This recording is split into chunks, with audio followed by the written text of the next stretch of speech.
Priča o Požežaninu, inovatoru.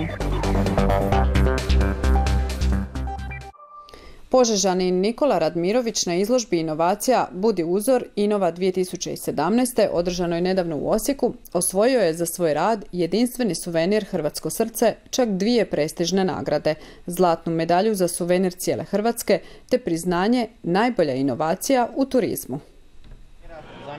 Ovaj požeški dizajner, grafičar, fotograf koji se bavi i 3D animacijom kaže da sve radi s ljubavlju.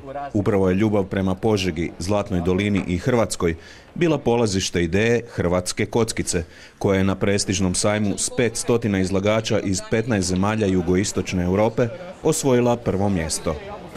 Svi su bili oduševljeni sa tom jednostavnošću koja je bila i polazište same ideje, kako napraviti taj nekakav prepoznatljiv hrvatski simbol koji već je kockica.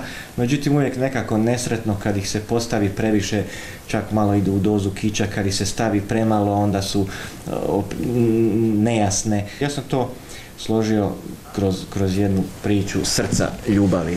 I crvene boje, boje ljubavi, hrvatske, koja se u ideji transformirala u srce.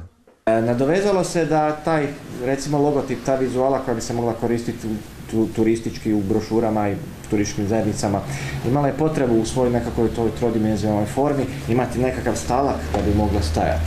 Tu je onda došlo do bijele kockice, koja je ujedno i stalak, a ujedno i kompletira tu samu kocku. Nikola je izradio i mnoge projekte za Požegu, poput ovog obeliska ili bisera Zlatne doline, no nisu dobili zeleno svjetlo. Ja bi to možda pripisao nekakvim porođajnim mukama i malog grada i mene i samog kao stvaralca, jer dosta su to možda malo moderniji objekti, modernije vizure, a nama treba jedno određeno vrijeme da se malo zalaufamo, zafuktamo za Europom i svijetom. Umjetnikovu svakodnevicu prati njegova supruga. Pa jednom riječju interesantno, vrlo interesantno, nikad nije dosadno, uvijek nešto novo, i on je pun ideja uvijek. Puno toga on zna i stvarno široka je lepeza njegovog djelovanja. Nikola se nada da će ovaj projekt prepoznati turistički sektor, jer volio bi da ovo srce dobije i svoju primjenu. A koliko život umjetnika zna biti težak, najbolje opisuju Nikoline riječi.